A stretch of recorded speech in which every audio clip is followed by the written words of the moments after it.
तो सबसे पहले हम मान लेते हैं, माना ए एक धनात्मक विषम पूर्णांक है। आपको दिख रहा होगा यूक्लिड विभाजन प्रमेय का जैसा दिख रहा होगा इसमें ना, तो पूर्णांक है तो क्या हो जाएगा, और बी को ही हम लेते हैं क्योंकि हमारा ए बराबर बी क्यू प्लस आर करके यूक्लिड विभाजन प्रमेय का होती है, ठीक है। तो बी मान लेते हैं, बी धन पूर्णांक इस प्रकार है कि b बराबर, यहाँ पर क्या दिख रहा है तुमको, b की जगह 6, क्योंकि a बराबर B Q plus R type का होता है, ठीक है। तो b हमारा 6 हो गया। तब यूक्लिड विभाजन प्रमेय का से क्या हो जाएगा, यूक्लिड विभाजन प्रमेय हमारी होती है, क्या होती है पता है आपको, a बराबर बी क्यू प्लस आर होती है, जहाँ 0 से बराबर होता है या बड़ा होता है r और लेस देन होता है b, मतलब कि जो b है इससे r जो होगा छोटा होगा, ठीक है। ये कंडीशन होती है उसमें। तो यहाँ पर हम देख सकते हैं a बराबर b की जगह हमारा क्या है यहाँ पे 6q प्लस आर, ये है, ठीक है। b क्योंकि b इज इक्वल टू हमने क्या रख दिया, 6 रख दिया, जो क्योंकि हमको, और ये 6 कहाँ से लिया हमने, यहाँ से, ठीक, सब में 6 है, ठीक है, उस टाइप का है। तो अब यहाँ पर r के मान क्या क्या हो सकते हैं फिर, अगर a को है तो r के मान यहाँ पर b से छोटे होने चाहिए, b से छोटे मतलब 5 हो सकता है, 4 हो सकता है, 3 हो सकता है, 2 हो सकता है, 1 हो सकता है, फिर 0 हो सकता है। तो मैं लिखूंगा r के संभावित मान हो सकते हैं हमारे, क्या क्या हो सकते हैं, 0 हो सकता है, 1 हो सकता है, 2 हो सकता है, 3, 4, 5, क्योंकि 6 से छोटे हो गए, ठीक है। यहाँ पर r का मान इस 6 से छोटा होगा, तो इस टाइप से हो गया। तो अब ये हो सकते हैं, तो अब मैं इन मानों को इसमें पुट अप कर देता हूँ जहाँ जहाँ पर r में, ठीक है। तो a बराबर क्या मिलेगा मेरे को, 6q प्लस 0, फिर मिलेगा 6q प्लस 1, ऐसे ही मिलेगा a बराबर 6q प्लस 2, a बराबर मिलेगा 6q प्लस 3, 6q प्लस 4 और a बराबर 6q प्लस 5। आपको ये दिख रहे हैं, मैंने क्या किया, r की जगह ये मान रख दिए, इनमें से कोई भी हो सकते हैं, ठीक है, ये इस टाइप से। अब हमको उसने जो कहा है,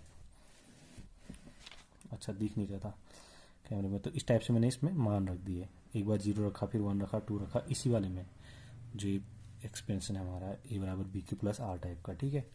तो अब क्या करना है हमने, उनने बोला है धनात्मक विषम पूर्णांक, तो धनात्मक विषम पूर्णांक तो पहला वाला देखते हैं हम क्या है, इसको मैं 0 ऐड करूंगा तो 6q लिख सकता हूँ, ठीक है, बकाया तो सब नहीं जुड़ेंगे, ऐसे रहेगा, तो 6q। तो ये जो पूरा नंबर होगा हमारा, सम होगा विषम होगा, सम संख्या होगी, क्यों होगी, क्योंकि यहाँ पर q की वैल्यू आप कुछ भी रखो सम संख्या ही आएगी। 6 के पार्ट टेबल में आप क्या आएगा, 6 की टेबल में क्या आएगा, सम संख्या आएगी। जैसे 1 रखा मैंने, 6 कम 6, क्योंकि 6 गुणा q है, ठीक है, 6 कम 6, 6 सम संख्या है, क्यों, क्योंकि 2 से डिवाइड हो जाता है। ऐसे ही 2 रखेंगे तो यहाँ पर 6 दूना 12, 12 भी हो जाएगा, ठीक है। इसी टाइप से हम चेक कर सकते हैं। तो ये सम संख्या है, 6q हमारी क्या है, सम संख्या है, मैं शॉर्ट में लिख देता हूँ इसको। तो a बराबर भी क्या हो जाएगा, 6q है, तो a क्या हो जाएगा मेरा, सम संख्या हो जाएगा, तो मतलब कि धनात्मक समपूर्णांक हो जाएगा। अब यहाँ पर दूसरा वाला देखते हैं। दूसरा वाला में देखो, अगर किसी सम संख्या में आप 1 जोड़ोगे तो वो विषम संख्या हो जाती है, तो इसलिए ये विषम होगी। तो ये पूरा a का मान जो हो जाएगा पूरा क्या हो जाएगा, विषम होगा, क्योंकि सम में अगर ये पूरा सम है, इसमें कोई एक संख्या जोड़ो, एक नंबर जोड़ोगे तो क्या हो जाएगा, विषम बनेगा। जैसे मैं आपको एग्जांपल बताता हूँ, 2 में 1 जोड़ो कितना आएगा, 3, विषम है। कोई भी नंबर ले लो आप, 12 मेरा क्या है, सम संख्या ना, उसमें मैं 1 जोड़ूंगा तो क्या मिलेगा मेरे को, 13, क्या मिला, विषम संख्या। तो हमेशा हमें अगर सम संख्या में 1 जोड़ेंगे तो विषम संख्या मिलेगा। तो इसी प्रकार दूसरा वाला, अगर सम संख्या में सम संख्या जोड़ेंगे तो सम ही मिलेगा, 2 धन 2 बराबर 4, 6 धन 2 बराबर 8, मतलब कि ये 2 से डिवाइड हो जाएगा, तो ये सम हो गया, ठीक, ये भी सम हो गया, शॉर्ट में लिखता हूँ मैं, ये सम हो गया, ये फिर विषम हो गया। आप देख रहे होंगे यहाँ पर सम संख्या में अगर कोई भी विषम संख्या जोड़ोगे आप क्या मिलेगा, विषम जोड़ोगे आप क्या मिलेगा, विषम संख्या ही मिलेगी। और सम संख्या में सम संख्या जोड़ोगे तो सम संख्या ही मिलेगी। तो अब इनसे विषम वाले कौन कौन से हैं चेक कर लो, ठीक है। तो हमने विषम बताने हैं, तो किस रूप का होता है, तो विषम वालों को हम लिख लेते हैं। तो अतः विषम संख्याएं क्या क्या हैं, विषम धनात्मक पूर्णांक क्या होंगे, धनात्मक पूर्णांक, विषम धनात्मक पूर्णांक क्या मिलेंगे हमको? एक तो मिलेगा ये वाला मिलेगा, ए बराबर क्या मिलेगा 6q+1 मिला, या फिर क्या हो सकता है 6q+3 हो सकता है, या फिर क्या हो सकता है 6q+5 हो सकता है। और यही हमने प्रूफ करना था, ठीक है। तो ये विषम है करके, तो इसको हम अतः हम लिखेंगे, अतः उसी को लिख देंगे एक धनात्मक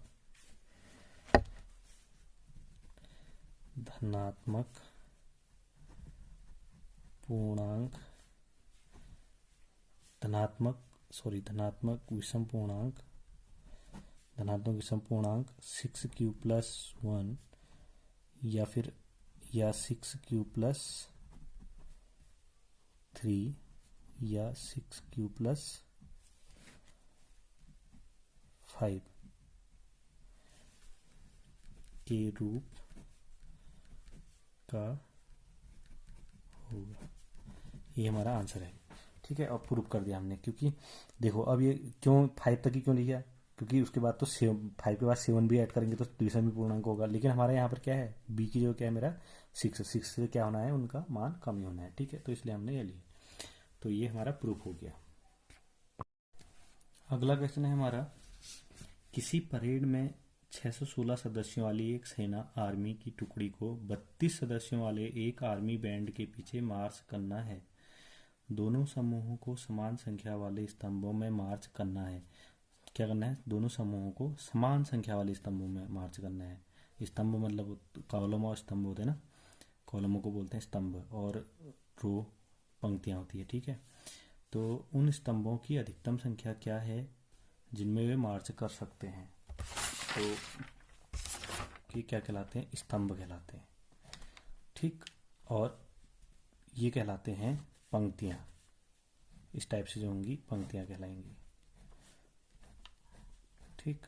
ये स्तंभ हो गए, पंक्तियां, इनको बोलते हैं पंक्तियां। आपकी कॉपी में भी होती है पंक्तियां होती है, ठीक है। ये पंक्तियां हैं सारी इधर वाली, ठीक। और ये जो होंगे स्तंभ होंगे,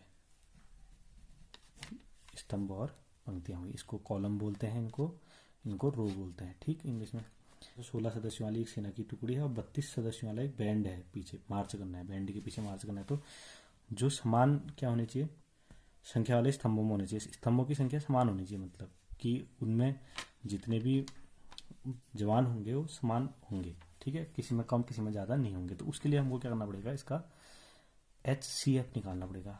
HCF क्यों निकालना पड़ेगा, क्योंकि महत्तम समावर्तक, महत्तम यहाँ पे अधिकतम आ रहा है ना, जैसे वैसे भी आ रहा है अधिकतम, उन स्तंभों की अधिकतम संख्या क्या होगी, अधिकतम महत्तम संख्या। और वो संख्या ऐसी होगी कि उनसे, जैसे मान लो इसमें 10 आते हैं तो 10 से सब में 10 आएंगे, तो ठीक है, तो 10 से पूरे 10 डिवाइड हो जाएंगे, इस टाइप से जितने भी आएंगे 8 होंगे तो 8 डिवाइड हो जाएंगे, निकालना पड़ेगा, SCM निकालना पड़ेगा। अधिकतम संख्या पूछ रखी है, ठीक है। तो हम इसमें सीधे से इसका SCM निकाल देंगे। तो यहाँ पर सैनिकों की संख्या है हमारे, सैनिकों की संख्या है 616, बैंड में जो सदस्य हैं उनकी संख्या है, बैंड के सदस्यों की संख्या 32। तो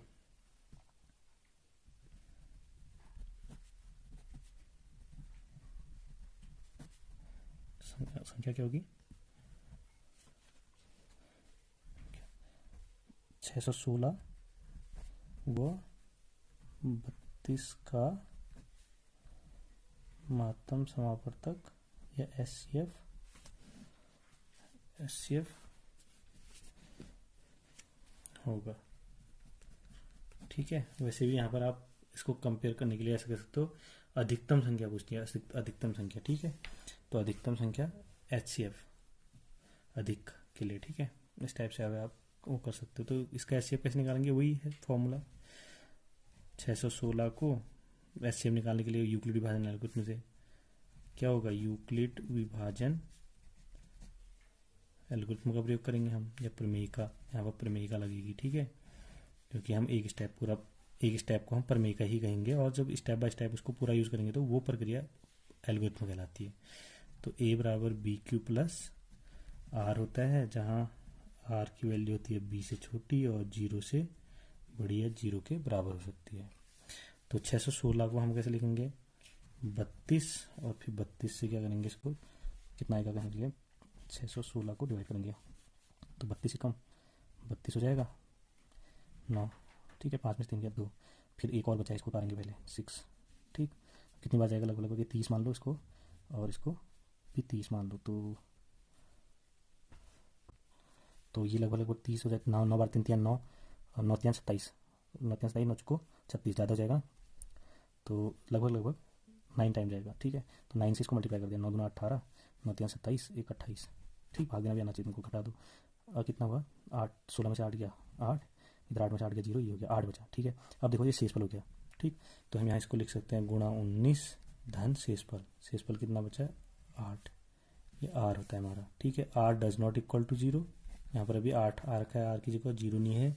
फिर हम किसके लिए करेंगे, बता रखा था मैंने 32 और 8 के लिए, तो 32 इज इक्वल टू 8 गुणा 8, 8 चौको 32 है तो सीधे भी लिख सकते हो तुम, 8 चौको 32 होता है धन 0, और वैसे नहीं आता तो ऐसे भी कर सकते हो, 8 से 32 को डिवाइड करा, चौको 32, शेषफल 0, अभी शेषफल कितना आ गया 0 आ गया आर की जगह, आर इज इक्वल टू 0, अतः एचसीएफ कितना हो गया 8 आ गया, क्योंकि एचसीएफ बी हो जाता है जब आर 0 आ जाता है, ठीक है। अतः महत्तम समापरता, अतः सेना 8 स्तंभों में